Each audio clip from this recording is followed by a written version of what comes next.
The old Ford pickup rolled into Kellerman's John Deere dealership just after dawn, and inside sat Marcus Webb, a middle-aged black farmer in worn work boots who knew exactly what he wanted: 12 brand-new tractors, purchased outright, delivered today. It should have been simple, but the moment he stepped through those glass doors and said those words out loud, salesman Ryan Kellerman laughed, loud enough for the whole showroom to hear, assuming Marcus was dreaming way beyond his means. What Ryan didn't know was that he'd just dismissed a man who controlled more agricultural contracts in 3 counties than the dealership moved in a year, and that laugh was about to cost him everything while teaching an entire industry that assumptions are expensive and quiet dignity is non-negotiable. Just before we get back to it, I'd love to know where you're watching from today, and if you're enjoying these stories, make sure you're subscribed. The sun hadn't fully crested the horizon when Marcus Webb turned his old Ford F-250 on a Highway 47, heading east toward the city. The truck was a 2004 model, forest green with a few rust spots creeping along the wheel wells, but the engine purred like it had rolled off the assembly line yesterday. Marcus took care of what was his. Always had.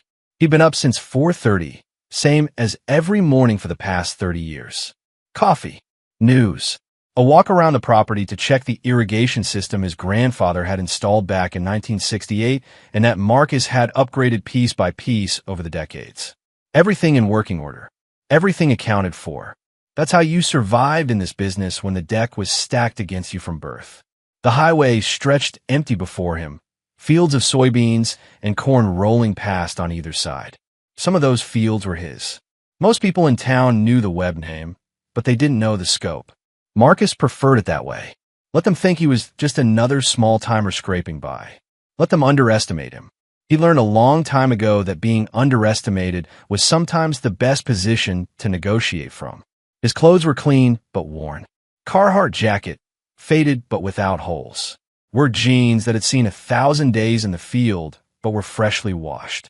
Boots that were scuffed and dusty, the leather crease from years of use, but still solid. He didn't look poor, exactly. He looked like a man who worked for a living and didn't waste money on appearances. Marcus didn't need to rehearse what he was about to do. He'd run the numbers 17 times over the past 3 weeks. Called his accountant twice. Verified available capital with his business manager. Checked delivery timelines. Confirmed the specifications he needed. This wasn't impulse. This was strategy. He needed 12 John Deere tractors. Not wanted. Needed. His current fleet was aging out, and he'd just secured 3 new contracts that would double his operational capacity over the next 8 months. The timing was tight. Planting season was 6 weeks away, and he couldn't afford delays. The tractors had to be identical, same model, same specs, so his crew could operate any machine without retraining. Efficiency at scale. That's what separated successful operations from failed ones. The dealership appeared on the horizon like a green and yellow cathedral. Kellerman's John Deere. The biggest dealership in a 3-county radius. Glass walls that reflected the early morning sun. A massive showroom visible even from the highway. Marcus had driven past it 100 times, but had never stopped. His previous purchases had been made through a smaller dealer 2 hours south, a place where the owner knew his name and his credit was never questioned. But that dealer didn't have 12 identical units in stock. Kellerman's did. Marcus had called ahead, not to the sales floor, just to inventory. Confirmed they had what he needed. Now it was just a matter of walking in and buying them. He pulled into the parking lot at 7:45. The place didn't officially open until 8, but there were already a dozen vehicles in the lot. Salespeople arriving early, managers unlocking doors, the smell of fresh coffee drifting from somewhere inside. Marcus parked his truck between a brand new Silverado with dealer plates and a Mercedes SUV that probably belonged to a customer who'd stayed late the night before closing a deal. He sat in his truck for a moment, hands resting on the steering wheel. Through the glass walls, he could see the showroom floor. Tractors gleaming under bright lights. Combines that cost more than most people's houses. Salesmen in polo shirts with the John Deere logo embroidered on the chest, laughing near what looked like an espresso machine. Big handshakes, loud voices, the atmosphere of money being made. Marcus opened his door and stepped out. The air was cool, crisp. He walked toward the entrance with the same steady pace he used when walking his fields. Not rushed, not hesitant, just deliberate. The moment he stepped through the automatic doors, he felt it. That subtle shift in atmosphere. Conversations didn't stop exactly, but they paused. Eyes flickered in his direction. A woman behind the reception desk looked up, smiled politely, then looked back down at her computer. Near the espresso machine, a salesman in his late 30s glanced over, clocked Marcus from head to toe in less than 2 seconds, then turned back to his conversation. The showroom was enormous. Tractors lined up like soldiers. Bright green paint, yellow accents, price tags displayed on sleek digital screens. Marcus walked slowly between the machines, reading specs, comparing models. He already knew which one he wanted, the 8R340, but he took his time anyway. Let them wonder. Let them make their assumptions. A younger salesman, maybe mid-20s, started to walk in his direction, then seemed to reconsider. He looked back toward the older salesman by the espresso machine, who gave a barely perceptible shake of his head. The younger guy veered off toward a white couple examining a riding mower. Marcus noticed. He always noticed. He continued his circuit of the showroom, hands in his jacket pockets, expression calm. He paused in front of the 8R340. 440 horsepower. Continuously variable transmission. Integrated precision agriculture technology. Exactly what he needed. The price tag read $295,000. Multiply that by 12. 3.5 million, give or take before taxes and fees. The older salesman finally detached himself from his group and approached. He had that look Marcus recognized immediately. Expensive haircut, tailored polo shirt, confident smile that didn't quite reach his eyes. The walk of a man who'd closed 1,000 deals and could smell desperation from across a room. Morning, the salesman said, extending his hand. I'm Ryan Kellerman. Welcome to our dealership. Marcus shook his hand. Firm grip. Morning.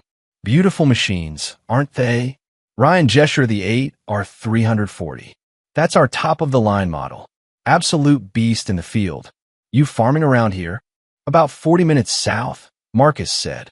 Good area, Ryan said, nodding like he knew exactly where that was, though Marcus doubted it. So what brings you in today? You in the market for an upgrade? Or just browsing? Marcus looked at Ryan directly, held his gaze for a moment. I want 12 John Deeres. Today. He said it the same way he'd say he wanted a cup of coffee. No raised voice. No bravado. Just a simple statement of fact. Ryan's smile froze. For just a second, Marcus saw the calculation happening behind his eyes. Then Ryan laughed. It started as a chuckle, then grew louder. He glanced back toward the other salesmen, and one of them, overhearing, grinned and shook his head. 12, Ryan repeated, still smiling. That's ambitious. 12, Marcus confirmed. All 8 are 340s. Identical specs. Ryan's laugh faded into a patronizing smile. Look, I appreciate the enthusiasm, but these machines run about $300,000 each. That's a serious investment. Have you worked with John Deere financing before? We've got some great programs that can make ownership more accessible. I don't need financing, Marcus said calmly. Right, well, Ryan shifted his weight, clearly trying to figure out if this was a joke or some kind of confused inquiry. Even if you're looking at a lease structure or a payment plan, we need to run some numbers. Talk about what you can realistically handle. I don't want to waste your time on something that might not be in the budget. A couple browsing nearby had stopped to listen. The woman whispered something to her husband, who smirked. Marcus kept his expression neutral. I'm not interested in leasing. I want to purchase 12 units. New. All identical. Today. Ryan's smile was starting to look strained. Today's pretty aggressive for that kind of volume. I mean, we need to check inventory, coordinate delivery, and honestly, before we go down that road, we should probably talk about what you're actually looking to spend. We've got some great used inventory that might be more in line with. New. Marcus interrupted quietly. All identical. Ryan glanced back at his colleagues. One of them was openly watching now, coffee cup halfway to his lips. Another customer, an older white man in expensive boots, had paused his own conversation to observe. Okay, Ryan said, his tone shifting slightly. not quite dismissive yet, but heading that direction. Let's start with the basics. What's your name? And what's the name of your operation? Marcus Webb, Webb Agricultural Enterprises. Ryan pulled out his phone, presumably to take notes, though Marcus suspected he was also checking to see if that name meant anything. It didn't, apparently, because Ryan's expression didn't change. And you farm how many acres, Marcus? That's not really relevant to this purchase. It kind of is, though, Ryan said, his smile now definitely patronizing. These machines are designed for large-scale operations. If you're working a smaller property, you might be better served by a different model. Something more economical. Marcus looked at him steadily. I know what I need. I'm sure you do, Ryan said, in a tone that suggested the opposite. But part of my job is making sure customers don't overextend themselves. Farm equipment is a big commitment, and the last thing I want is for you to get in over your head. Around them, the showroom had grown quieter. More people were listening now, though most were pretending not to. Marcus felt the weight of their attention. The assumptions being made, the boxes being checked in their minds. I appreciate your concern, Marcus said evenly, but I'm not overextending. I need 12 tractors. I have the capital to purchase them. I'd like to finalize this today. Ryan sighed, like he was dealing with someone who just didn't understand how the world worked. Look, Marcus, I'm going to level with you. Before we waste each other's time, we need to run a credit check, verify income, look at your financials. This isn't the kind of purchase you just walk in and make. There's a process. Fine, Marcus said. Let's start the process. Ryan hesitated, then seemed to make a decision. He walked over to the reception desk and grabbed a clipboard with forms attached. When he returned, he handed it to Marcus with a pen. Fill these out, Ryan said. All of them. We need to verify everything before we can move forward. Marcus took the clipboard. He noticed that when the older white man in expensive boots had been talking to another salesman earlier, no clipboard had appeared. No mention of credit checks or verification. Just handshakes and smiles. He started filling out the forms anyway. Name, address, social security number, business tax ID, bank information. He wrote carefully, clearly.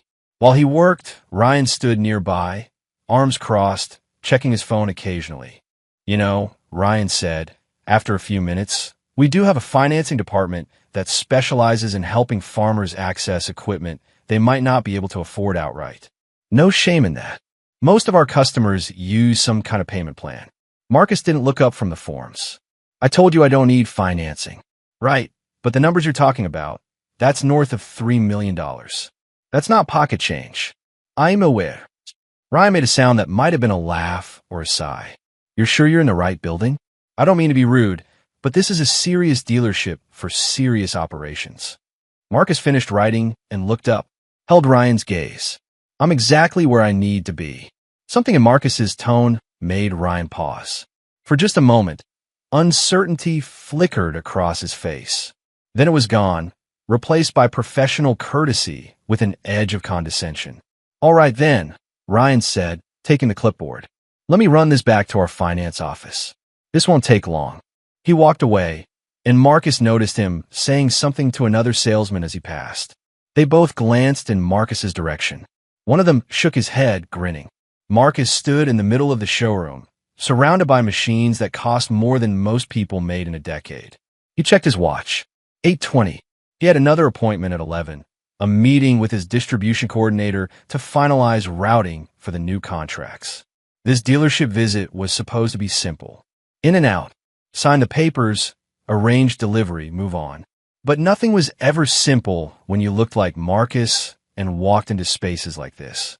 He thought about his grandfather, Elijah Webb, who'd bought their first 200 acres in 1955 with money he'd saved working 3 jobs. Banks wouldn't lend to him. Said his credit was no good, even though he'd never missed a payment on anything in his life. Said the land wasn't worth what he wanted to pay for it, even though white farmers were buying similar parcels at twice the price with full financing. Elijah had paid cash. Every acre. Built the operation from nothing.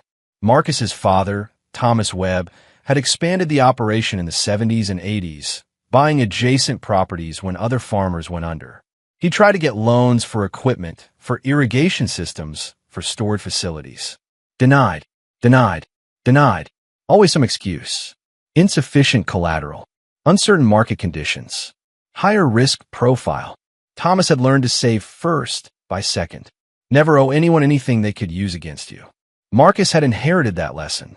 He'd also inherited the land, the reputation, and the quiet understanding that respect wasn't given freely. It had to be earned 100 times over, and even then, it could be revoked in an instant based on nothing more than how you looked walking through a door. Near the espresso machine, a young black man in his early 20s was restocking brochures. He wore the same polo shirt as the other salespeople, but something about his posture suggested he wasn't sales. Maybe administrative. Maybe logistics. He glanced at Marcus, then quickly away, but there was something in that glance. Recognition, maybe, or sympathy. Ryan returned from the back office, walking with less confidence than he'd left with. He approached Marcus, phone in hand. Okay, so I submitted your information to our finance department. They're reviewing it now. They did have a few questions, though. What questions? They want to verify the business registration, make sure everything's current. They also want a secondary form of ID, just standard procedure for large purchases. Marcus pulled out his wallet and handed over his driver's license. Ryan examined it like he was checking for forgeries, then took a photo of it with his phone. This'll just take a few more minutes, Ryan said. You can have a seat over there if you want. He gestured toward a waiting area with leather chairs and a coffee station. Marcus didn't sit. He stood exactly where he was, hands in his pockets, watching the showroom operate around him. Two salesmen finalized a deal with a farmer in his 60s, all smiles and backslapping. A woman purchased a riding mower with no forms visible, just a quick swipe of a credit card. A couple in their 40s discussed trade-in values on their current tractor, the salesman treating them like old friends even though Marcus heard them say it was their first time in this dealership. Ryan's phone buzzed. He looked at it, frowned, and walked back toward the offices. The young black employee, still organizing brochures, caught Marcus's eye again. This time he gave a small nod. Respectful. Knowing. Marcus nodded back. Minutes passed. Marcus checked his watch again. 8:40. He mentally calculated drive time to his next appointment.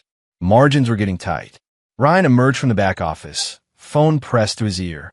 His expression had changed. The smugness was gone, replaced by something that looked like confusion. Or maybe concern. He approached Marcus, lowering the phone slightly, but not ending the call. So, finance has a few more questions. They want to speak to you directly. Put them on speaker, Marcus said calmly. Ryan hesitated. It might be better if we step into an office. Speaker, Marcus repeated. Ryan glanced around. Several people were openly watching now. The showroom had gone quieter. He tapped his phone screen and held it out. This is Ryan Kellerman. I have Marcus Webb here with me. The voice on the other end was professional. Serious. A woman's voice. Mr. Webb, this is Jennifer Patterson from our corporate finance division. I need to verify some information on your application. Go ahead, Marcus said. Can you confirm your full legal name as it appears on your business registration? Marcus Elijah Webb. There was a pause. The sound of typing. And your business is registered as Webb Agricultural Enterprises, LLC? That's correct. More typing. A longer pause. Mr. Kellerman, Jennifer said, her tone shifting. Can you confirm the customer's name again? The full name? Ryan pronounced it slowly, slightly mocking in his emphasis. Marcus. Elijah. Webb. That's Webb with 2 B's? Yes, Ryan said, impatience creeping into his voice. Another pause. This one lasted 3 full seconds. In the silence, Marcus could hear someone in the background of Jennifer's office say something he couldn't make out. Then Jennifer's voice came back, quieter now, more careful. Mr. Kellerman, I'm going to need you to put me on speaker in a private office. This conversation needs to happen away from the sales floor. Ryan's face went pale. Is there a problem with his credit? No, Jennifer said. There's no problem, but this conversation needs to happen privately. Now, Ryan looked at Marcus, and for the first time, Marcus saw genuine uncertainty in his eyes. Ryan had expected rejection. He'd expected this to be a waste of time, a story to tell the other salesmen over lunch about the guy who came in talking about buying 12 tractors he couldn't afford. He hadn't expected this. Actually, Marcus said quietly, "I'd prefer this conversation stay public." "Speaker is fine." Jennifer hesitated. "Mr. Webb, are you certain?" "I'm certain." "All right." Another pause. Then Jennifer's voice came back, and the tone was completely different now. Respectful, almost deferential.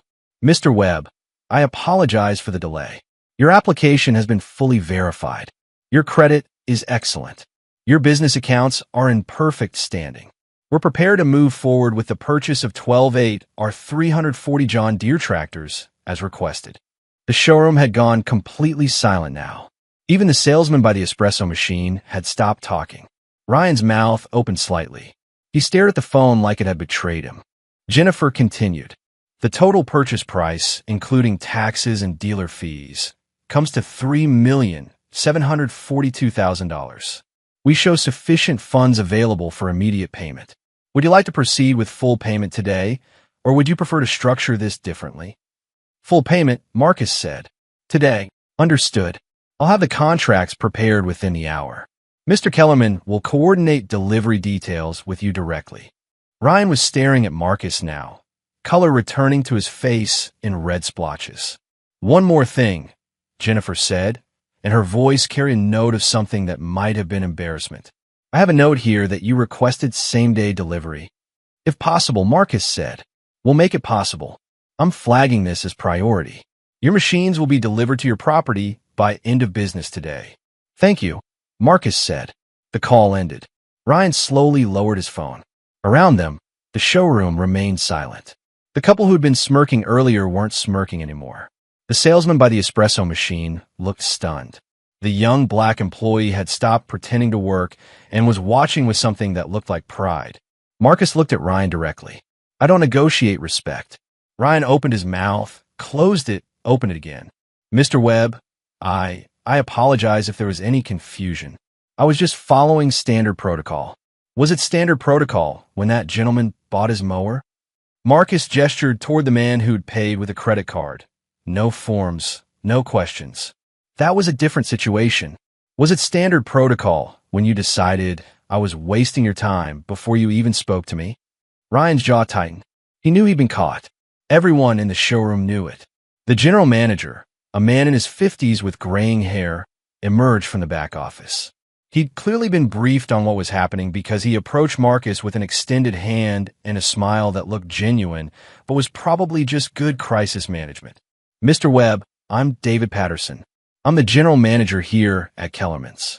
I want to personally apologize for any inconvenience you may have experienced today." Marcus shook his hand, but didn't return the smile. "Inconvenience is an interesting word for it." David's smile faltered. "Yes, well, we take all of our customers seriously, and I want to make sure you receive the white glove service you deserve.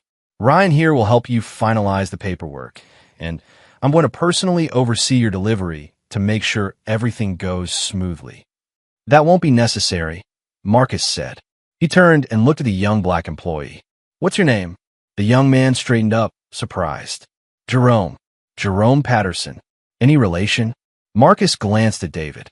"My son," David said carefully. Marcus looked at Jerome. "You work in sales?" "No, sir. I'm in logistics. I coordinate deliveries and inventory." "Good," Marcus said. "I want Jerome to oversee my delivery. All 12 machines. I want him personally responsible for making sure they arrive on schedule and in perfect condition." David opened his mouth to object, then seemed to think better of it. "Of course, Jerome can handle that." Jerome looked like he wasn't sure if this was a promotion or a test, but he nodded. "Yes, sir. I'll make sure everything's perfect." Ryan stood to the side, his face ashen. He'd gone from confident salesman to invisible bystander in the span of 10 minutes. Marcus turned back to David. "I only want what I came for. 12 tractors. Delivered today. No extras. No perks. No future priority. Just the transaction we agreed on." "Absolutely," David said. "We'll have the contracts ready for your signature shortly." Marcus checked his watch. 9:15. He still had time to make his 11 o'clock meeting, but it would be tight. "I'll wait," he said. David nodded and hurried back toward the offices. Ryan stood awkwardly, unsure if he was supposed to stay or leave. Marcus made the decision for him. Who laughed first? Marcus asked quietly. Ryan blinked. I'm sorry. When I said I wanted to buy 12 tractors. Who laughed first? You, or the salesman you looked at behind you? Ryan's face went crimson. Mr. Webb, I really don't think. I'm not angry, Marcus said. I'm just asking a question. Ryan swallowed hard. I did. I laughed. Why? The question hung in the air. Ryan looked around, but there was no escape. No colleague to bail him out. No phone call to interrupt. Just a question and a showroom full of witnesses. I misjudged the situation, Ryan finally said. You misjudged me, Marcus corrected. Because of how I look, what I was wearing, the truck I drove. You saw all that and decided I wasn't worth your time. That's not. It is, Marcus said. Not angry. Not loud. Just factual. And now you're standing here realizing you just laughed at a $3.7 million sale. Ryan said nothing. There was nothing to say. Marcus's phone buzzed. He pulled it out, read a message from his distribution coordinator confirming their 11 o'clock meeting, then sent a quick reply that he might be 15 minutes late. David returned with a tablet and a thick folder of contracts. Everything's ready, Mr. Webb. If you'll just review these documents and sign where indicated, we can process payment and get your delivery scheduled. Marcus took his time reviewing every page. He didn't rush, didn't skim. Read every clause, every specification, every warranty detail. The showroom remained quiet, people pretending to work while actually watching this unfold. When he finished, he signed with a pen David provided, then pulled out his phone to authorize the bank transfer. It took 3 minutes for the payment to clear. $3,742,000. Moving from his accounts to the dealerships in the time it took to drink a cup of coffee. David's tablet chimed, confirming receipt. He smiled, genuine relief flooding his features. We're all set, Mr. Webb. Jerome will coordinate delivery, and you should have all 12 machines on your property by 6 o'clock this evening. Thank you, Marcus said. He turned to Jerome. You have my number from the application. Call me when you're 30 minutes out. Yes, sir, Jerome said. He looked energized now, like he'd been given something important to prove. Marcus started to walk toward the exit.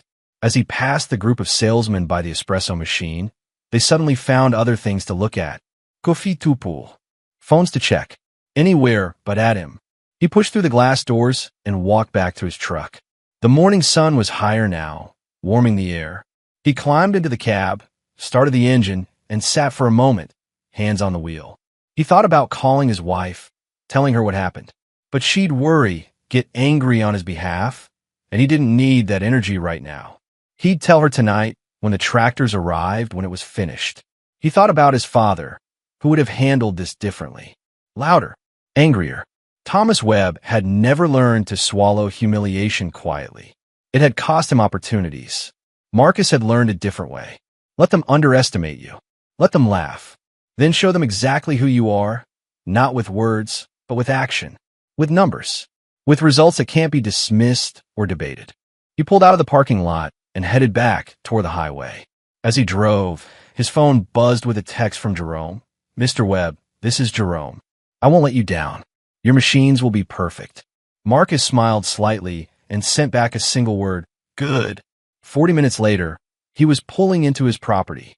2,000 acres of prime farmland, 3 storage facilities, a processing center, and a fleet of equipment that was about to get a major upgrade.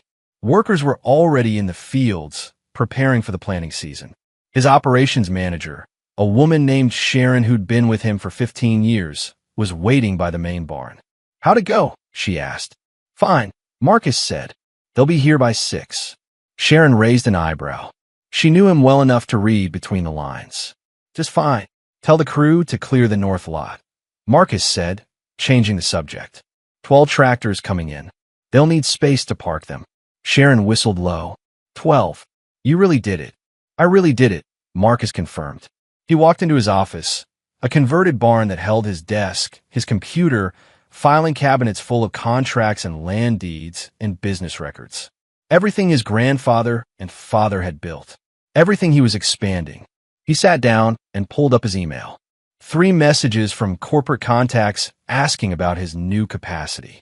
2 from regional suppliers wanting to discuss partnerships.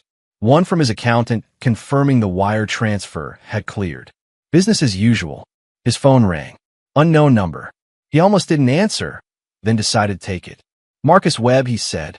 Mr. Webb, this is David Patterson from Kellerman's. I wanted to reach out personally to apologize for this morning.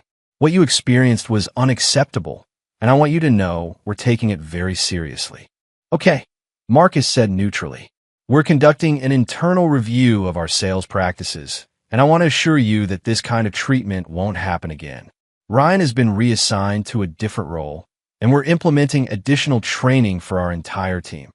Marcus leaned back in his chair. Mr. Patterson, I don't need anyone punished on my account. I just needed to buy tractors. I understand that, but we have standards, and today we failed to meet them. I want to make this right. The tractors being delivered on time makes it right, Marcus said. Everything else is your business to manage, not mine. There was a pause. You're a better man than most, Mr. Webb. I'm just a man trying to run a farm, Marcus said. Same as I was this morning when I walked in. Yes, sir, David said quietly. Jerome will take good care of your delivery. You have my word. The call ended. Marcus set his phone down and looked out the window at his land. The fields that had been in his family for 70 years. The soil his grandfather had broken with equipment he'd bought from dealers who made him pay cash up front. The legacy his father had protected through recessions and droughts and banks that found every excuse to say no. This was never about revenge. It was never about proving anyone wrong. It was about survival at scale, about building something that couldn't be taken away, about creating a system that worked whether people respected him or not. But respect would have been nice. Just once, it would have been nice to walk into a place like Kellerman's and be seen for what he was instead of what they assumed. The tractors arrived at 5:45, 20 minutes early. 12 massive machines rolling onto his property in a convoy that made his workers stop and stare. Jerome was in the lead truck, personally overseeing every detail, checking each machine against the specifications, making sure everything was perfect. Marcus watched from his office window and allowed himself a small moment of satisfaction. Not at Ryan's humiliation, not at the dealership's scramble to fix what they'd broken, just at the simple fact that he'd walked into a place that didn't think he belonged, asked for what he needed, and walked out with exactly that. Tomorrow, the planting would begin. The contracts would be fulfilled. The operation would expand. And none of it would depend on whether Ryan Kellerman or anyone else thought he looked like someone who could afford 12 tractors. It would depend on the work, the land, the legacy, the only things that had ever mattered. The 12 tractors sat in perfect formation on Marcus Webb's north lot, gleaming under the late afternoon sun like soldiers awaiting deployment. Marcus had walked past them twice already since they'd arrived, each time feeling that familiar mix of satisfaction and pressure. Satisfaction because they represented capability, expansion, the ability to fulfill contracts that would triple his revenue over the next 18 months. Pressure because they represented risk, commitment, the weight of decisions that couldn't be unmade.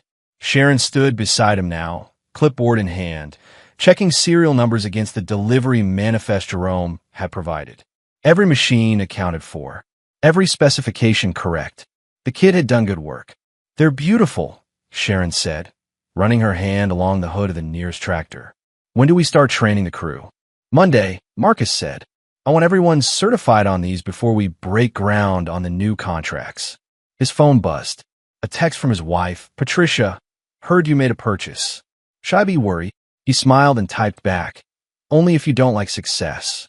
Her response came immediately. I like honesty more. What happened? Marcus hesitated, then wrote, Tell you at dinner. Nothing bad. Just business. That was mostly true. The business part was done. The tractors were his. The money was transferred. The contracts would be fulfilled. But the other part, the part where he'd been laughed at and dismissed and treated like someone who'd wandered into the wrong building, that part was still sitting in his chest like undigested food. He pocketed his phone and turned to Sharon. I'll be in my office. Call me when the crew's done for the day. Inside, he sat at his desk and pulled up his email. Among the usual messages was one from David Patterson at Kellerman's, sent an hour ago. Subject line, follow-up and gratitude. Marcus opened it. The message was professionally written, thanking him for his business, confirming Jerome would be his primary contact going forward, assuring him that Kellerman's valued his partnership. All the right words. All the appropriate corporate language for someone who just spent nearly $4 million. But buried in the third paragraph was the sentence that mattered. We are conducting an internal review of today's customer experience to ensure our service standards align with our values. Internal review. Corporate speak for someone was in trouble. Marcus closed the email without responding. He didn't owe them absolution. They'd figure out their own mess. His office phone rang. The landline he kept mostly for business contacts who preferred traditional communication. He picked up. Webb, Agricultural. Mr. Webb, this is Caroline Fisher from Regional AG Supply. I hope I'm not catching you at a bad time. Marcus sat up straighter. Regional AG Supply was one of his biggest distributors, moving his product through 7 states. Caroline was their senior procurement director. Not at all, he said. What can I do for you? I wanted to reach out personally about the expansion you mentioned last month. We've finalized our analysis, and we're prepared to increase our contract by 40% starting next quarter. But that would require significant scaling on your end. Are you still positioned to handle that volume? Marcus pulled up his production spreadsheets. With the new tractors, the additional acreage he just brought into rotation, and the processing upgrades he'd scheduled for March, the numbers worked. Barely, but they worked. I can handle it, he said. Excellent. I'll have our legal team draw up the amended contract. Marcus, I want you to know this decision wasn't just about capacity. We've been working with you for 8 years, and you've never missed a deadline, never delivered substandard product, never made excuses. That kind of reliability is rare. We value it. After the call ended, Marcus sat quietly for a moment. That was respect, earned over years of consistent performance. Not given freely, not assumed, but built transaction by transaction until it became trust. His cell phone buzzed again. This time it was a number he didn't recognize, but the area code was local. He answered. Marcus Webb. Mr. Webb, this is Denise Freeman. I'm the regional director for John Deere Corporate. Do you have a few minutes to talk? Marcus's expression didn't change, but internally he felt something shift. Corporate, not the dealership. This was bigger than David Patterson's internal review. I have time, he said. I want to start by apologizing for the experience you had at Kellerman's this morning. I've reviewed the initial reports, and what happened was unacceptable. We take these situations very seriously, and I want to assure you that we're conducting a thorough investigation. Ms. Freeman, I appreciate the call, but the situation was resolved. I got what I needed. You did, Denise agreed. But that doesn't mean the process was acceptable. Mr. Webb, can I speak candidly? Please. We've been tracking Kellerman's performance for the past 18 months. They move a lot of volume, but we've had concerns about certain patterns in their customer service. Today's incident confirmed some things we've suspected. This isn't just about making things right with you. This is about ensuring our brand represents the values we claim to hold. Marcus leaned back in his chair. What are you asking me?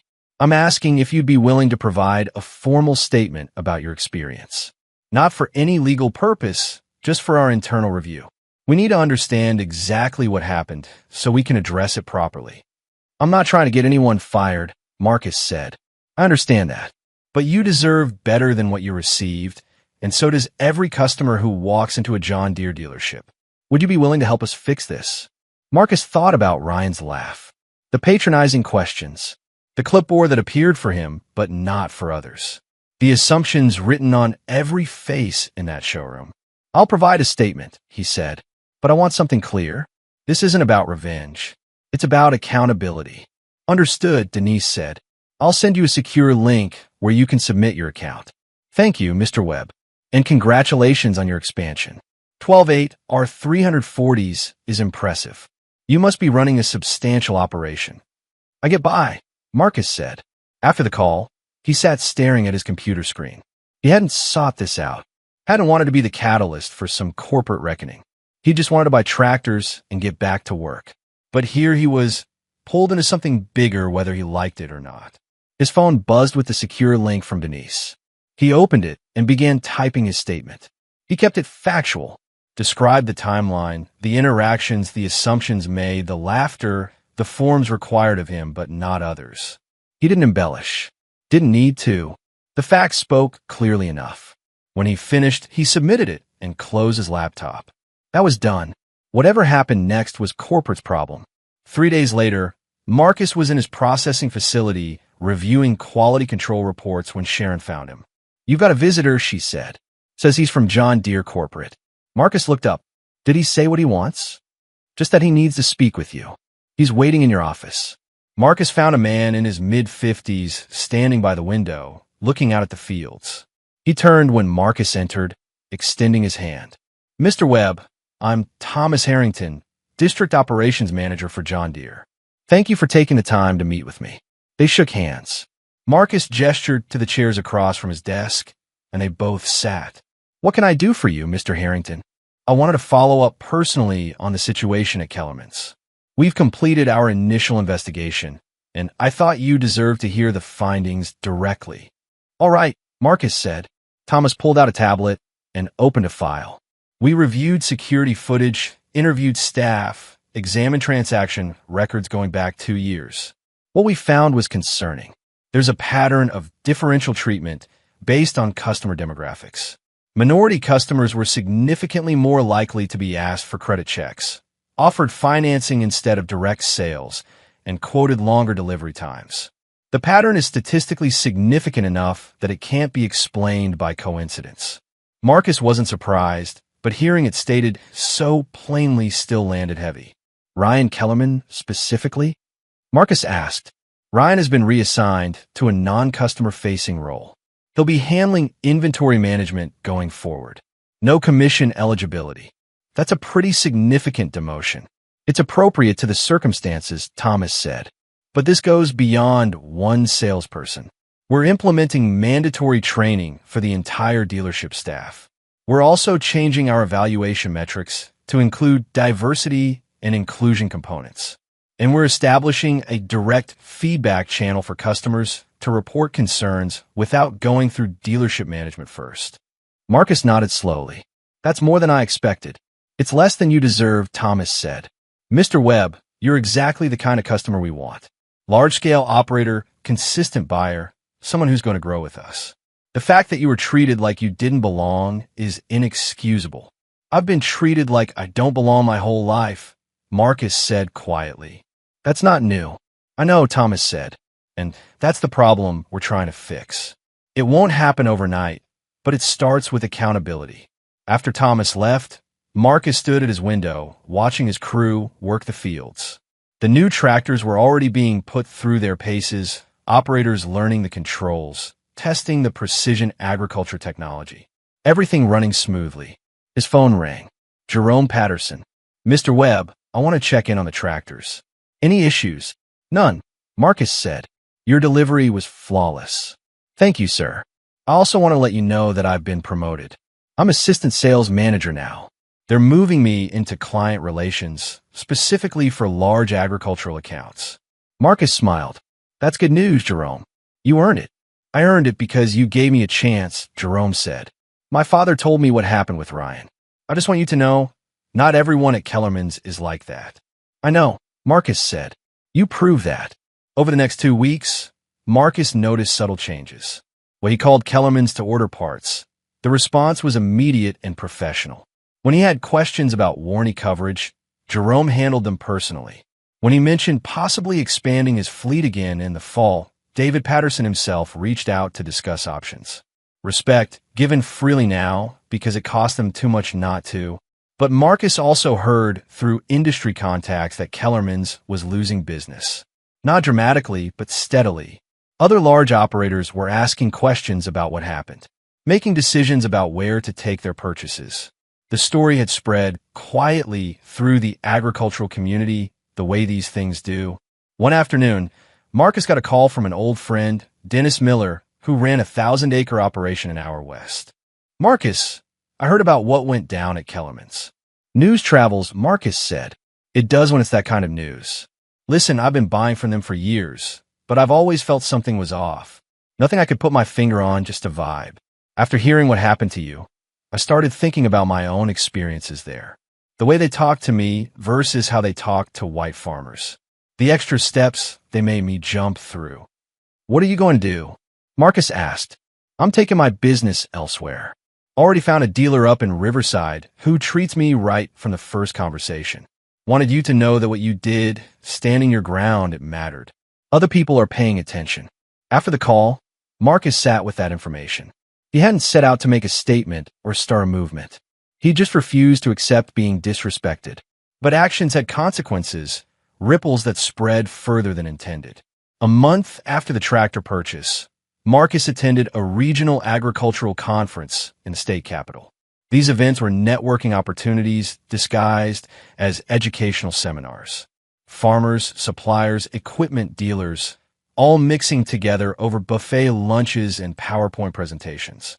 Marcus was standing near the coffee station when David Patterson approached, hand extended, smile professional but strained. Mr. Webb, good to see you. How are those tractors performing? Excellently, Marcus said, shaking his hand. Good. Listen, I wanted to thank you for how you handled everything. A lot of people in your position would have gone nuclear. Posted on social media, called the press, made it a whole thing. You kept it quiet, worked with us directly. I appreciate that. Marcus sipped his coffee. I'm not interested in spectacle. I'm interested in results. Well, you got them, and we're better for it. David hesitated, then continued. Can I be honest with you? I prefer it. When corporate came down on us, my first reaction was defensive. I thought, we're one of the top performing dealerships in the region. We move more volume than anyone. How dare they question our practices? But then I actually looked at the data, looked at patterns I'd been ignoring. And you were right. We were treating customers differently based on assumptions that had nothing to do with their actual creditworthiness or buying power. And now? Marcus asked. Now we're different. Not perfect, but different. We lost some business because of this. People heard what happened and decided they didn't want to deal with us anymore. Can't blame them. But we also gained some credibility with customers who appreciate that we actually made changes instead of just apologizing and moving on. Marcus nodded, but didn't respond. David wasn't looking for absolution, just acknowledgement. Anyway, David said, I won't take up more of your time. If you need anything, Jerome's your guy. He's doing great work.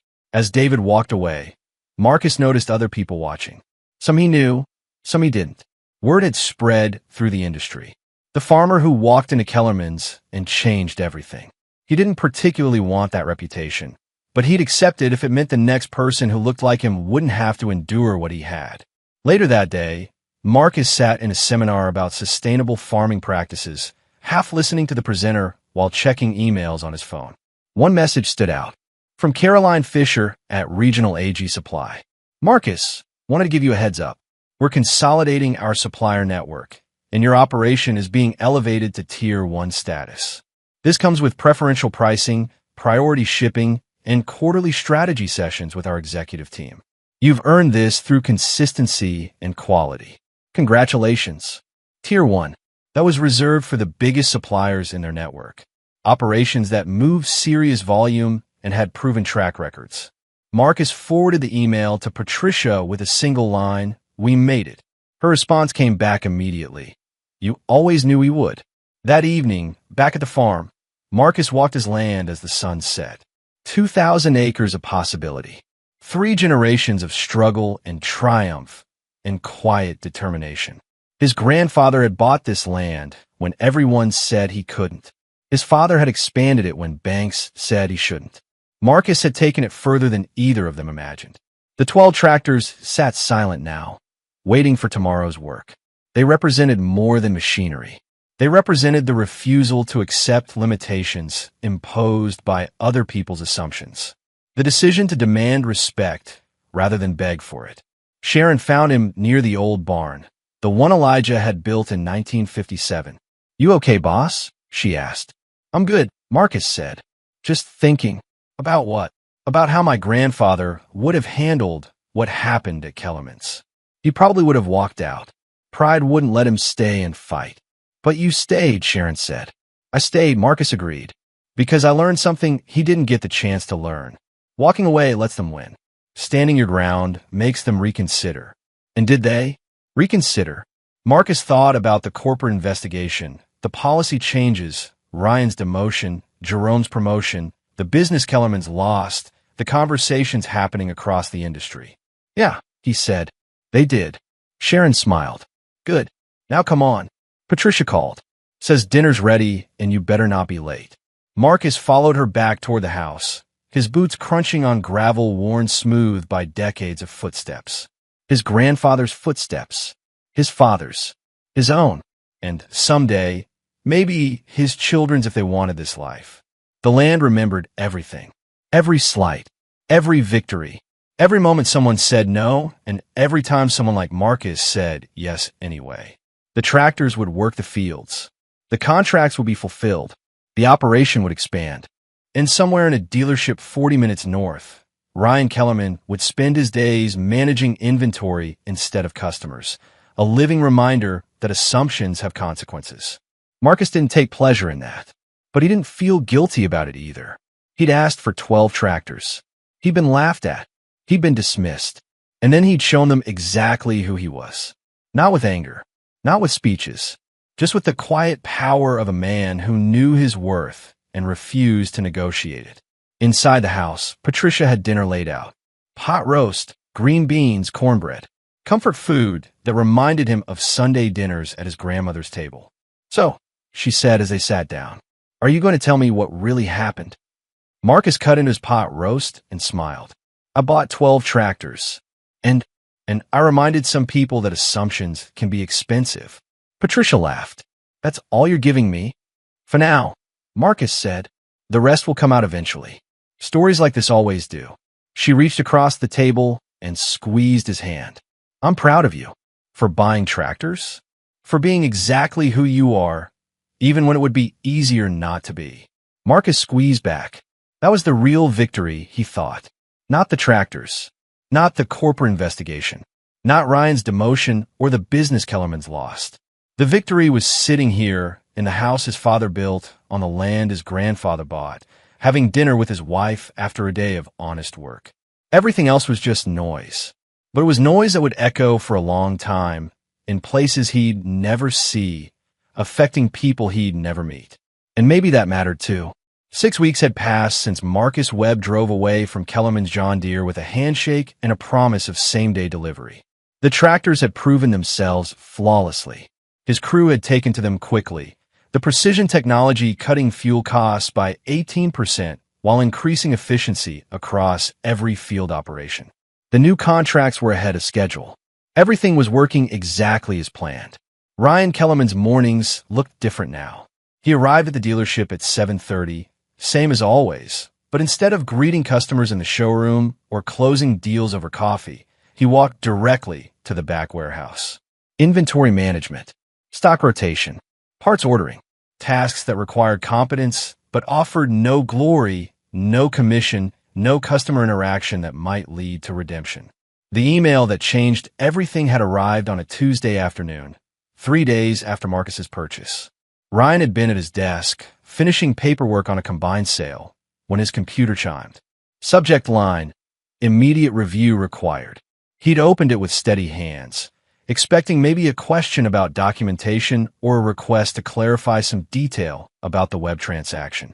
What he found instead was a formal notification that corporate compliance was conducting an internal review of customer service practices, and that his recent interactions were under specific scrutiny. He was instructed not to contact the customer in question.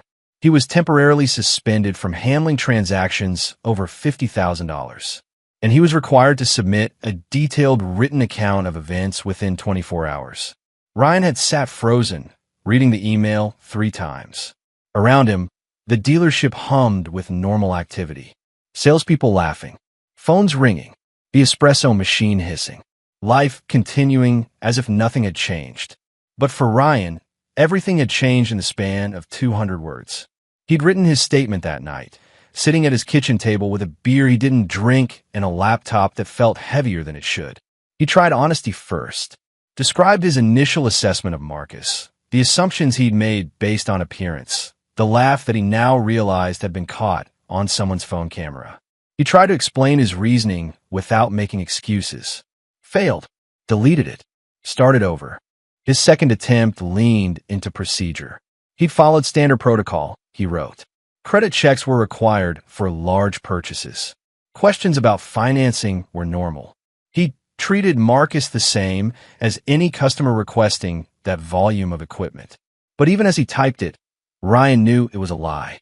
He hadn't asked the white farmer who'd bought a mower for any paperwork. Hadn't questioned the couple discussing trade-ins about their creditworthiness. The protocol he claimed to follow had been selectively applied, and corporate would see that the moment they reviewed security footage.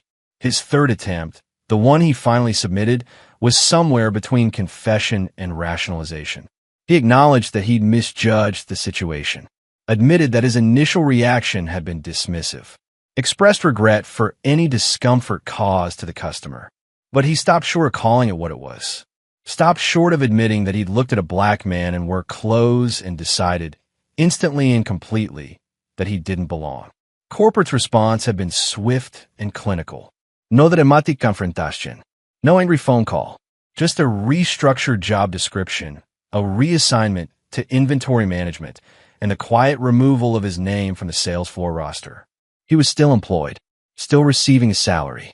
But the commissions that had doubled his income, the customer relationships that had defined his career, the status that came with being a top performer, all of it evaporated like morning dew. Now, 2 months into his new role, Ryan stood in the warehouse, checking serial numbers against delivery manifests. It was honest work. Important work, even, but it wasn't sales. Wasn't the rush of closing a deal or the satisfaction of watching a customer's face light up when they drove off the lot in a new machine. It was administrative, invisible, a professional death sentence delivered with a smile and a revised org chart. Jerome Patterson had moved into the office Ryan used to occupy. The irony wasn't lost on anyone. The young black man who'd been stocking brochures and coordinating deliveries was now assistant sales manager, handling the dealership's largest accounts with a professionalism that made it clear he'd been ready for the role all along. He just hadn't been given a chance until Marcus Webb forced the issue. David Patterson, Jerome's father and the dealership's general manager, had watched the transition with mixed feelings. Pride in his son's performance, regret that it had taken a crisis to create the opportunity, and a growing understanding that Kellerman's had been operating on assumptions that cost them more than just one sale. The audit had revealed patterns David had been unconsciously ignoring for years. Minority customers waited longer for service, were quoted higher prices before negotiations, were offered financing more frequently than direct purchase options. None of it was written policy. All of it was documented practice. The data didn't lie, and once corporate laid it out in spreadsheets and graphs, there was no denying what had been happening. Changes came slowly at first, then accelerated. Mandatory training sessions on implicit bias. New evaluation metrics that tracked customer satisfaction across demographic groups. A direct feedback channel that bypassed dealership management and went straight to corporate. The message was clear. This wasn't optional anymore. Adapt or be replaced. But changes in policy didn't immediately translate to changes in revenue. 3 weeks after the audit began, David noticed that their usual flow of large agricultural accounts had slowed. Not stopped entirely, but definitely decreased. He mentioned it to the sales team during a morning meeting, framed it as a seasonal fluctuation. But he knew better. The agricultural community in their region was tight-knit. News traveled through informal networks. A conversation at a feed store. A comment at a cooperative meeting. A text message between farmers who'd known each other for decades. The story of what happened to Marcus Webb had made its rounds, details changing slightly with each retelling, but the core truth remaining constant. Kellerman's had laughed at a major buyer and paid for it. Dennis Miller, who'd been purchasing from Kellerman's for 12 years, had called David directly to cancel an order for 2 combines. His explanation was polite but firm. He decided to work with a dealer who'd earned his trust from the first conversation. David had tried to salvage the relationship, offered discounts and priority service. Dennis had declined. Some decisions, he said, weren't about price. 3 other farmers, all minority operators, had quietly moved their business elsewhere. They hadn't called, hadn't complained, just stopped coming. David only noticed when he reviewed quarterly sales reports and saw the names missing from his customer lists. The financial impact wasn't catastrophic. Kellerman's still move enough volume to stay profitable, but the trend line was undeniable. They were losing ground in a market that rewarded relationships and punished broken trust. Ryan saw some of this from his position in the warehouse. Heard conversations between salespeople about deals that fell through. Noticed gaps in the delivery schedule that used to be packed solid. But his perspective was limited now. He wasn't in the meetings where David and corporate discussed recovery strategies. Wasn't privy to the customer feedback that detailed exactly why people were choosing other dealerships. One afternoon, Ryan was processing a parts shipment when Jerome walked into the warehouse with a tablet and a determined expression. "Need you to verify this order," Jerome said, handing over the tablet. "Customers asking for expedited delivery. Want to make sure we have everything in stock before I confirm." Ryan scanned the list. Standard maintenance parts, filters, belts, nothing unusual. "We've got all. Can ship today if they need it." "Good," Jerome said. He paused, like he was deciding whether to say more. "How you doing back here?" Ryan looked up. Jerome's expression was neutral, professional. "No piti, no bluating." Just a genuine question. "I'm fine," Ryan said. "Getting used to it." "It's good work," Jerome said. "Important. People don't always see it, but operations would fall apart without solid inventory management." Ryan nodded. It was a kind thing to say, probably more kindness than he deserved. "For what it's worth," Ryan said quietly, "you're doing a good job in sales. Customers like you." "Thanks," Jerome said. "I'm trying to do it right. Treat everyone the same, regardless of how they look or what they drive." Seems like that should be the baseline, but I guess it wasn't. He said it without accusation, just observation. Ryan felt the weight of it anyway. After Jerome left, Ryan stood alone in the warehouse, surrounded by shelves of parts and equipment, and allowed himself to really think about what he'd done. Not the corporate version, not the rationalized version, the truth. He'd looked at Marcus Webb and seen someone who didn't belong. Made that judgment in seconds. Let it dictate every interaction that followed. The laugh, the questions about financing, the suggestion that maybe Marcus was in the wrong building. All of it rooted in assumptions that had nothing to do with Marcus's actual qualifications or creditworthiness. Ryan had cost himself a commission that would have covered his mortgage for 6 months. Had cost the dealership a customer who'd probably never return. Had cost his career the trajectory he'd spent years building. All because he couldn't see past his own biases long enough to do his job properly. The worst part wasn't the consequences he faced. It was knowing that Marcus had walked into Kellerman's prepared to spend millions, and Ryan had made him feel like he was asking for charity. Meanwhile, Marcus Webb's operation continued expanding with the quiet efficiency of a well-oiled machine. The 12 tractors worked from dawn until dusk, operated by a crew that Marcus had trained personally. The new contracts with regional AG Supply were exceeding projections. 2 additional storage facilities were under construction. Everything pointed toward another record year. But Marcus wasn't thinking about records when he stood in his grandfather's old barn on a cool March morning. He was thinking about legacy. The barn had been built in 1957, the year after Elijah Webb purchased the original 200 acres. Elijah had framed it himself, cutting timber from trees he'd cleared to expand his fields. The wood was weathered now, gray and worn, but the structure was still solid, still functional, still standing after nearly 70 years. Marcus ran his hand along one of the support beams, feeling the grain beneath his palm. His grandfather had touched this same wood, had driven nails into it, had stored his first tractor here, a used Ford that barely ran but got the job done. Elijah had faced things Marcus could only imagine. Jim Crow laws, overt racism that didn't hide behind professional courtesy, banks that wouldn't talk to him, suppliers who wouldn't sell to him, neighbors who made it clear he wasn't welcome. And through all of it, he'd built something that lasted. Thomas Webb, Marcus's father, had expanded the operation during the 70s and 80s.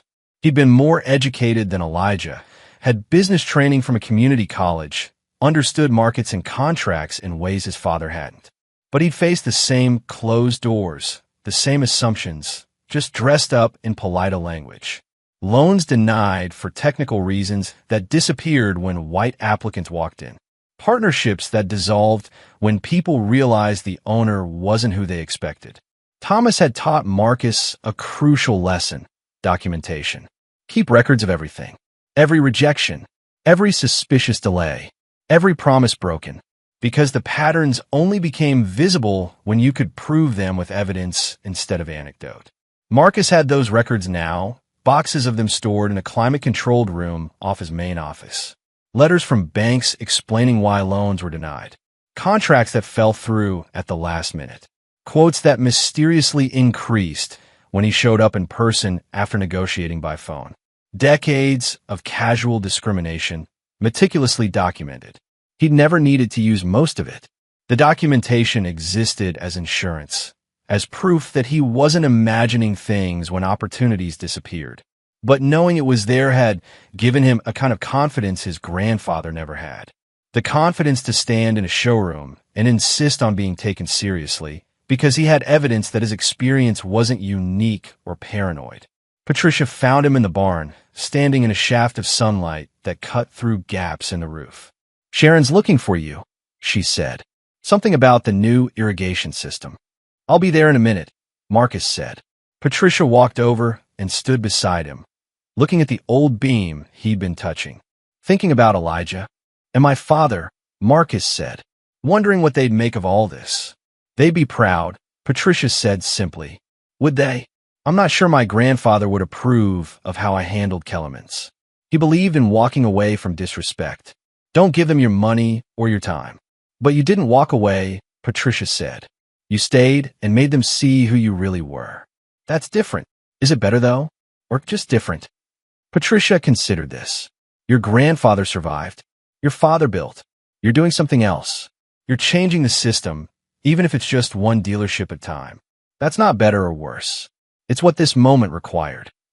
Marcus nodded slowly. She was right. Each generation faced different versions of the same problems and developed different strategies for navigating them. Elijah's survival. Thomas's careful expansion. Marcus's measured confrontation. All valid. All necessary for their time. "Come on," Patricia said, taking his hand. "Sharon really does need you. And then I need you to look at something."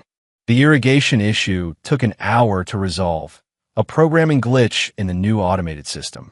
By the time Marcus finished, the sun was high and the fields were humming with activity. Workers called out to each other. Tractors moved in coordinated patterns.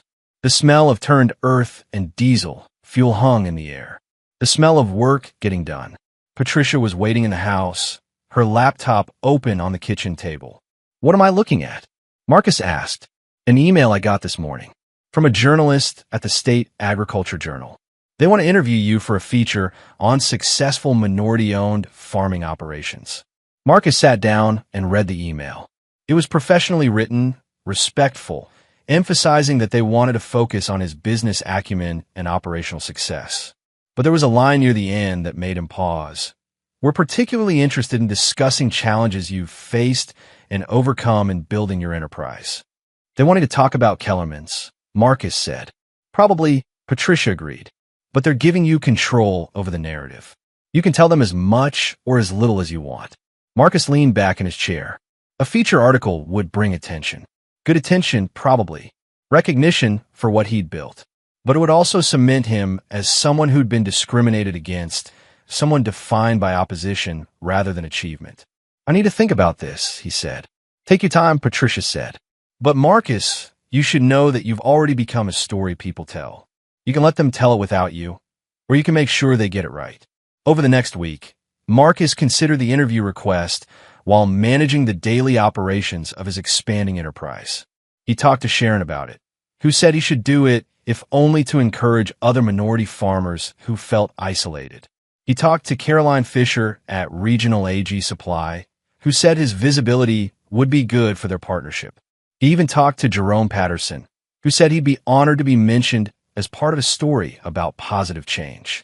But the conversation that mattered most was with Dennis Miller, the farmer who'd taken his business away from Kellerman's after hearing what happened.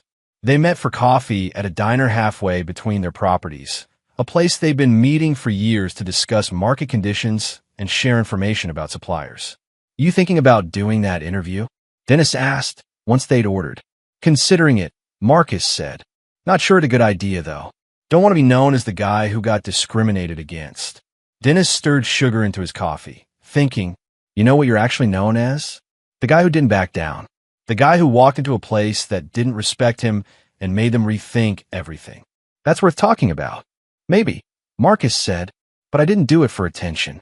I just wanted to buy tractors. I know that. Everybody knows that. That's what makes it matter. You weren't looking for a fight. You were just trying to do business.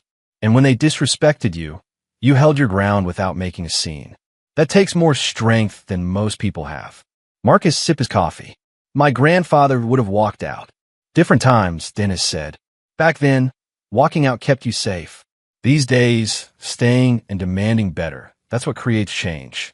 You did that, whether you meant to or not. And if I do this interview, talk about what happened, it becomes bigger, becomes political. It's already political, Dennis said firmly. Agriculture is political. Land ownership is political. Access to capital is political. You existing as a successful black farmer in a white-dominated industry is political, whether you want it to be or not. The only question is whether you control your own story. That night, Marcus drafted a response to the journalist. He agreed to the interview with specific conditions. The focus would be on his operation, his family's legacy, and the business strategies that made him successful. He discussed challenges honestly, but not as a victim. He talked about Kellerman's as an example of how assumptions cost businesses money, not as a sob story about discrimination. The journalist agreed to his terms. 2 weeks later, Marcus sat in his office with a reporter named Angela Martinez, who spent 3 hours asking thoughtful questions and taking notes. She toured the property, interviewed Sharon and several of his workers, photographed the tractors lined up against a sunset backdrop. She asked about Elijah and Thomas, about how Marcus learned the business, about his expansion plans. And yes, she asked about Kellerman's. Marcus told the story factually. Walked in wanting to buy 12 tractors. Was dismissed and laughed at. Stood his ground. Got what he came for. Corporate investigated and made changes. That was it. No embellishment. No emotional appeals. Just facts. Why didn't you walk out? Angela asked. A lot of people would have. Because walking out meant accepting their assessment of me, Marcus said. I knew what I was worth. I knew I could afford those tractors. I wasn't going to let someone else's assumptions dictate my decisions. Did you expect it to lead to all this? The investigation, the policy changes, the other farmers boycotting Kellerman's? No, Marcus said honestly. I just wanted my tractors. The article ran 6 weeks later as a cover story. Growing Forward. How Marcus Webb built an agricultural empire on legacy and determination. It was fair, balanced, and focused primarily on his business success. The Kellerman's incident was mentioned in 3 paragraphs out of 20. The rest was about crop yields, distribution contracts, precision agriculture technology, and his plans to train the next generation of farmers. Response was immediate. Marcus got calls from other minority farmers thanking him for representing them well. Emails from business students asking for advice. 2 requests for speaking engagements at agricultural conferences. An invitation to join the board of a national farming advocacy group. And a letter. Handwritten. Postmarked from the town where Kellerman's was located. No return address. Marcus opened it alone in his office. Mr. Webb, you don't know me, but I saw what happened at the dealership. I was there that morning, watching from across the showroom. I didn't say anything, didn't step in, didn't object when Ryan laughed. I just watched, and I've been ashamed of it ever since. I want you to know that your dignity in that moment changed something for me. The way you stood there, calm and certain, not backing down but not stooping to anger either. That taught me something about strength. I'm trying to be better. Thank you. A witness who should have done more. Marcus read the letter twice, then folded it carefully and placed it in his desk drawer. He'd probably never know who wrote it. Didn't matter. The fact that someone had been changed by what they witnessed, that was enough. That evening, Marcus walked his land as the sun dropped toward the horizon. The 12 tractors sat silent in their designated lot, ready for tomorrow's work. The fields stretched in every direction, some already planted, others waiting for their turn. The old barn stood solid in the distance, Elijah's legacy still standing after 7 decades. Marcus thought about falls that nobody sees coming. How Ryan Kellerman probably woke up that morning thinking it would be like any other day. How assumptions that seemed harmless in the moment could cascade into consequences that reshaped careers and businesses and lives. He thought about the long memory of land.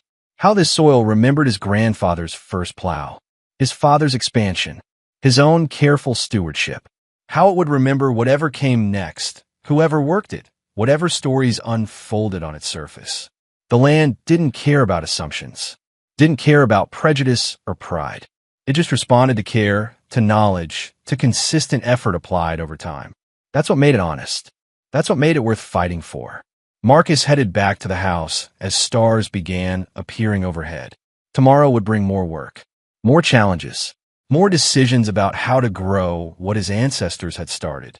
But tonight, standing on land his family had fought to keep, watching machines he demanded the right to purchase, Marcus Webb allowed himself a moment of quiet satisfaction. Not because he'd won some battle, but because he'd simply refused to lose. And sometimes that made all the difference. The State Agricultural Summit was the kind of event that brought everyone together. Equipment manufacturers, seed suppliers, farmers ranging from small family operations to corporate megafarms, policymakers, academics, anyone with skin in the game of feeding people gathered under one massive convention center roof for 3 days of networking, presentations, and deal-making. Ryan Kellerman had attended for the past 8 years. It was where he built relationships, closed deals, reminded customers why Kellerman's was the premier dealership in the region. This year, he'd registered before his demotion, back when attending made professional sense. Now, walking through the entrance with a generic attendee badge instead of an exhibitor pass, he wondered why he'd bothered coming. The exhibition hall stretched vast and bright, filled with the latest equipment gleaming under industrial lights. John Deere had the largest booth, naturally. Case IH occupied prime real estate near the entrance. Smaller manufacturers filled in the gaps, each trying to catch the attention of farmers with money to spend. Ryan wandered between displays with no particular destination. He recognized salespeople from competing dealerships, nodded awkwardly when they waved. A few asked where the Kellerman booth was this year. He explained they'd scaled back their presence, which was technically true. What he didn't say was that his demotion meant he had no role in the decision, no invitation to staff the booth, no reason to be here except the stubborn refusal to admit his career was over. Near the John Deere exhibit, a small crowd had gathered around a presentation stage. Ryan checked the schedule board. Panel discussion at 2 o'clock, scaling agricultural operations in changing markets. 3 speakers listed. The third name stopped him cold. Marcus Webb, Webb Agricultural Enterprises. Ryan stood frozen, staring at the name. Of course Marcus would be here. Of course he'd be speaking. The magazine article had come out 2 months ago, making Marcus something of a minor celebrity in agricultural circles. Growing Forward had been picked up by several industry publications. Marcus's face, standing in front of his tractors at sunset, had become an image associated with success, legacy, and quiet determination. Ryan checked his watch. 1:40. 20 minutes until the panel started. He should leave. Go to a different presentation. Avoid the inevitable discomfort of being in the same room with a man he dismissed and underestimated so completely. But his feet didn't move. Some gravitational pull kept him there, watching the crowd grow as the starting time approached. He recognized faces. Dennis Miller, who'd canceled his order with Kellerman's. Jerome Patterson, who now occupied Ryan's old office and probably deserved it more than Ryan ever had. David Patterson, looking uncomfortable but supportive. Other farmers Ryan had worked with over the years, most of whom now took their business elsewhere. At 1:55, the panel moderator, a woman from the Department of Agriculture, took the stage. The crowd settled. Ryan positioned himself toward the back, half hidden behind a support column. The three panelists were introduced. First, a representative from a large corporate farming operation discussing automation and efficiency. Second, a professor from the State Agricultural College talking about sustainable practices. Third, Marcus Webb. Mr. Webb operates a multi-generational family farm that has expanded significantly over the past decade, the moderator said. His operation has become a model for strategic growth, innovative contract management, and what I'd call quiet excellence in execution. Please welcome our panelists. Applause filled the space. Marcus walked onto the stage wearing what Ryan now recognized as a standard attire. Clean work clothes, boots that had seen actual fields, the bearing of someone comfortable in his own authority. He shook hands with the other panelists and took his seat. The discussion began with broad questions about market trends and technology adoption. The corporate representative spoke in jargon and quarterly metrics. The professor offered academic perspectives. When a moderator turned to Marcus, his answers were different. Practical, grounded in real experience rather than theory. The technology only works if your people understand it, Marcus said when asked about precision agriculture. I've seen operations invest millions in equipment they don't fully utilize. We spent 6 months training our crew before we fully implemented our new systems. Slower rollout, but better results. Someone in the audience asked about access to capital for expansion. Marcus's answer was careful but honest. Traditional lending has been challenging for operations like mine. Banks see risk where there's actually just unfamiliarity. We financed growth differently, retained more earnings, built contracts that generated capital for reinvestment. It's slower than leveraging debt, but it means we own everything outright. Nobody can pull a loan and put us under. Ryan heard the subtext, heard the history of denied applications and closed doors that Marcus was describing without explicitly naming. The moderator shifted topics. Mr. Webb, your recent magazine profile mentioned a significant equipment purchase that became somewhat complicated. Can you talk about how farmers should approach major capital investments? The room went quiet. Everyone had read the article. Everyone knew what complicated meant. Marcus took his time answering. Do your research. Know what you need and why you need it. Have your financing arranged before you walk in the door. And understand that you might face skepticism, especially if you don't fit someone's mental image of what a successful farmer looks like. Don't let that skepticism dictate your decisions. How do you handle that skepticism when you encounter it? The moderator asked. Stay calm. State your requirements clearly. Don't argue or justify. If someone can't see your worth, that's their problem to fix, not yours. Marcus paused, then added, but document everything. Keep records. Patterns only become visible when you can prove them. The corporate representative jumped in. Though it's worth noting that the industry is changing. Many dealerships and suppliers are implementing better training and evaluation processes to ensure all customers receive appropriate service. Some are. Marcus agreed neutrally. After they're forced to, the audience appreciated the honesty. Several people nodded. Ryan, hidden behind his column, felt his face flush. After the panel, during the networking break, Ryan watched people approach Marcus. Handshakes, business cards exchanged, conversations that probably led to contracts and partnerships. Marcus handled it all with the same calm competence he'd shown at Kellerman's. No so what thing, no victory laps, just a man discussing business with other professionals who respected what he'd built. Jerome found Marcus in the crowd, said something that made Marcus smile. David Patterson stood nearby, looking like he wanted to approach, but wasn't sure he'd be welcome. Marcus noticed him, nodded politely. David nodded back. That was all. The conversation that might have happened didn't need to. Everything that mattered had already been said. Ryan waited until the crowd thinned, until Marcus was alone for a moment checking his phone. Then, before he could talk himself out of it, Ryan approached. Mr. Webb. Marcus looked up. His expression didn't change, didn't harden or soften. Just acknowledged Ryan's presence. Ryan, Marcus said evenly. I wanted to say. Ryan started, then stopped. What did you want to say? Sorry seemed inadequate. I was wrong seemed obvious. Nothing felt sufficient for the moment. You don't need to, Marcus said quietly. I think I do, Ryan said. What I did that day, how I treated you, was wrong. I made assumptions I had no right to make. Cost you time and dignity. Cost myself a lot more. I just wanted you to know that I understand that now. Marcus studied him for a moment. You understand it because you face consequences. Would you understand it if nothing had happened to you? The question landed heavy. Ryan wanted to say yes, wanted to believe he would have learned and grown without losing his career. But honesty demanded a different answer. Probably not, Ryan admitted. I'd probably still be making the same mistakes, just more carefully. At least you're honest about it now, Marcus said. There was no warmth in his voice, but no cruelty either. Just observation. What are you doing these days? Inventory management at Kellerman's. Still employed, but not in sales anymore.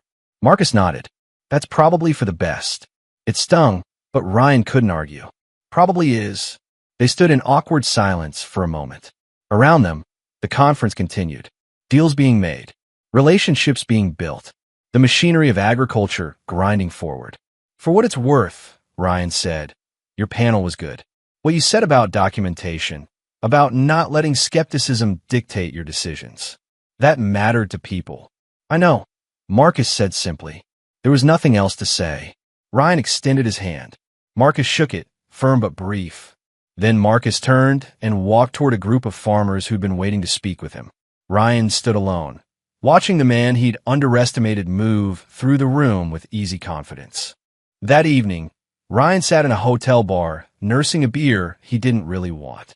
The television behind the bar showed highlights from the conference, including a clip of Marcus's panel. Ryan watched his own past mistake immortalized in conference footage, the moment when Marcus Webb became the story everyone told. Ryan's phone buzzed. A text from David Patterson. Saw you at the conference. Everything okay? Ryan typed back, fine. Just observing. Come by the office next week. Want to discuss some things. Ryan stared at the message. It could mean anything. Could be good news or bad. Another reassignment. A severance package. A performance review. He typed back a simple acknowledgement and pocketed his phone. The bartender refreshed his beer without asking. Ryan sipped it slowly, thinking about choices and consequences. About how a single moment of dismissiveness had redirected his entire professional trajectory. About how Marcus Webb had simply wanted to buy tractors and instead became a symbol of something larger. Ryan left the bar after one beer, walked back to his room, and started drafting an email he'd been avoiding for months. A message to corporate requesting a transfer to a different dealership, different territory, different context where his name wasn't attached to failure. He didn't finish it that night. Wasn't sure he'd ever send it. But writing it felt like acknowledgement that staying in his current role meant accepting professional stagnation. Some doors, once closed, didn't reopen. He was beginning to understand that. Marcus Webb returned to his farm late on the third day of the conference, tired but satisfied. The panel had gone well. He'd made several promising contacts, fielded interest from 2 operations looking to model their expansion after his, been invited to speak at another conference in the fall. Patricia met him at the door, took his jacket, asked how it went. Good, Marcus said. Productive. Just good, she pressed, reading him better than anyone. Ryan Kellerman was there. Marcus said, we talked briefly, and nothing really. He apologized. I acknowledged it. We both moved on. Patricia studied his face. Did it feel like closure? Marcus considered the question. It felt like what it was. A man realizing too late that his assumptions had consequences. I'm not responsible for teaching him that lesson. Life already did. They sat together in the kitchen, Marcus recounting the panel discussion and the conversations that followed. Patricia listened, asked good questions, understood why certain connections mattered and others were just networking noise. You're becoming a voice in this industry, she said. That magazine article, the panel today, the speaking invitations. People are listening to you. I'm just talking about farming, Marcus said. You're talking about farming while black, Patricia corrected. That's different, whether you wanted to be or not. Marcus knew she was right. Every word he spoke carried weight beyond its content. Every success was viewed through the lens of representation. Every setback would be examined for systemic causes. It was exhausting sometimes, being symbolic when he just wanted to be successful. I don't know if I want that role, Marcus admitted. Too late, Patricia said gently. You already have it. The question is whether you use it or let someone else define what it means. The next morning, Marcus walked his land as dawn broke across the horizon. The 12 tractors sat ready for the day's work. His crew would arrive soon, experienced now with the equipment, efficient in their operations. The contracts were on schedule. The expansion was happening according to plan. Marcus stopped at the old barn, the one his grandfather built in 1957. The structure had weathered 68 years of seasons, standing solid while everything around it changed. He thought about Elijah, who'd built this barn with his own hands because no one would help him. Thomas, who'd expanded the operation despite every obstacle. And now Marcus, who'd simply refused to accept being dismissed. 3 generations. 3 different strategies. One constant truth. The land responded to work, not words. His phone buzzed. A message from Jerome Patterson. Mr. Webb, wanted to thank you for mentioning me in your panel. Had 3 farmers ask me for consultations based on your recommendation. Means a lot. Marcus smiled and typed back. You earned it. Keep doing good work. Sharon arrived early, as always, ready to review the day's priorities. They walked the fields together, discussing irrigation schedules and equipment rotation and harvest projections. Normal conversation about normal operations. This was what Marcus preferred, the steady work of agriculture, the rhythm of seasons and growth, and careful planning. Saw the conference highlights online, Sharon said. You looked comfortable up there. It was fine, Marcus said. Just fine. Sharon grinned. Marcus, you were on a panel with corporate executives and academics. Held your own. More than held your own. I just answered questions honestly. That's what made it powerful, Sharon said. No corporate speak. No academic jargon. Just straight truth about what it takes to succeed when people are betting against you. They reached the far edge of the property, where new storage facilities were under construction. Steel frames rising against the sky. Concrete foundations cured and ready. Infrastructure that would support the next phase of expansion. Your grandfather would be amazed, Sharon said, looking at the construction. Maybe, Marcus said, or maybe he'd just see it as the logical continuation of what he started. Build something that lasts. Pass it on better than you found it. His phone rang. Caroline Fisher from Regional AG Supply. Marcus, congratulations on the panel. Saw the footage. Very impressive.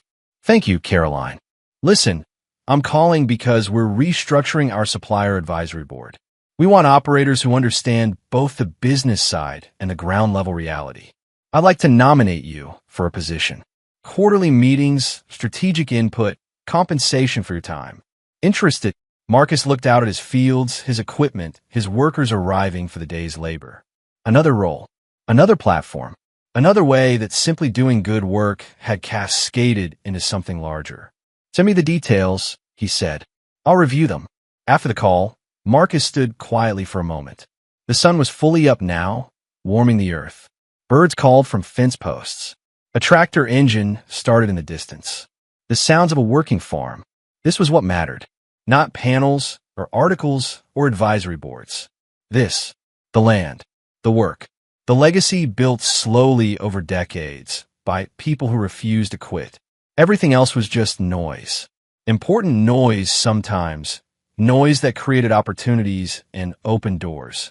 But still noise compared to the fundamental truth of agriculture. You put in the work, the land responds. You take care of what's yours, it takes care of you. Marcus headed back toward the main barn where Sharon was coordinating the crew. As he walked, he thought about Ryan Kellerman standing awkwardly at the conference, try to apologize for something that couldn't be fixed with words. Ryan had learned an expensive lesson. Marcus hoped it stuck, hoped Ryan became better. But that wasn't Marcus's responsibility. His responsibility was here. 2,000 acres. 3 generations of legacy.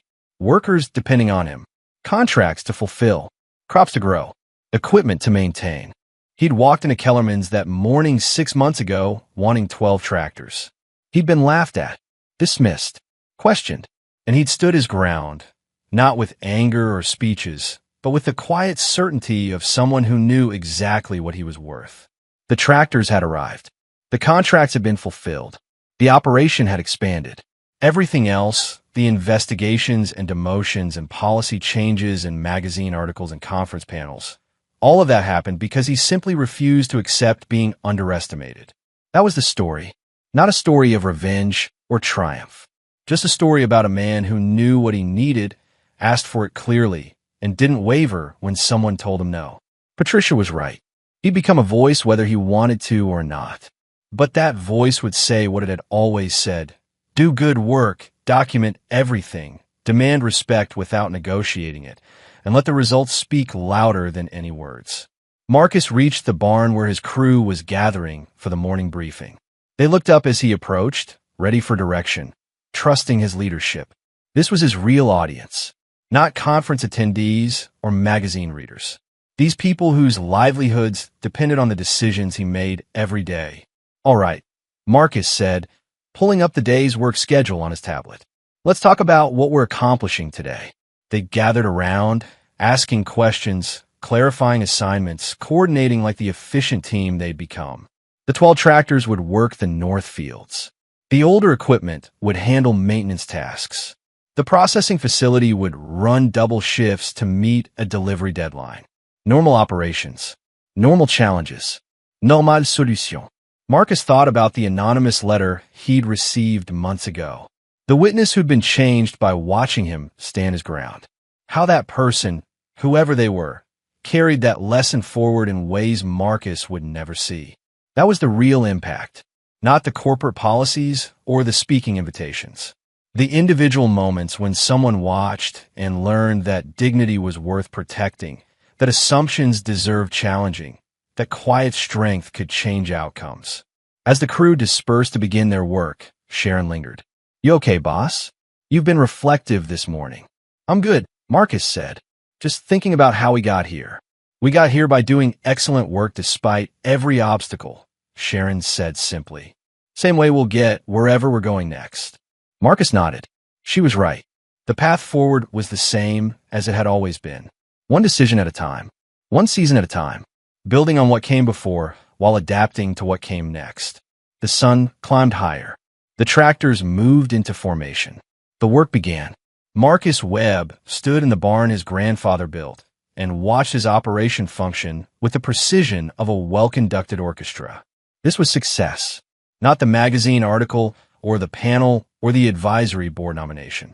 This, the work, the legacy, the land responding to care and knowledge and consistent effort. He'd wanted 12 tractors. He'd gotten them, and in the process, reminded a dealership, an industry, and himself that assumptions were expensive and dignity was non-negotiable. The rest was just details. Marcus pulled out his phone and sent a text to Patricia, home for dinner. Regular time. Her response came immediately. I'll make something special. You've earned it. He smiled and pocketed the phone. Tonight, there would be dinner with his wife in the house his father built on the land his grandfather bought. Tomorrow, there would be more work, more challenges, more opportunities to prove that excellence needed no permission. And somewhere, in a hotel room or an office or a warehouse, Ryan Kellerman would be living with the consequences of underestimating someone based on appearance. Marcus didn't take pleasure in that, but he didn't regret it either. Some lessons had to be expensive to be learned. Marcus walked out of the barn into the full morning light. His crew was already at work. The tractors hummed across the fields. The legacy continued. He hadn't shocked anyone by buying 12 tractors. He'd shocked them by already owning everything they'd laughed at. And that made all the difference. If someone judged your worth in 2 seconds based on how you looked walking through their door, would you have the strength to stand there and prove them wrong without raising your voice?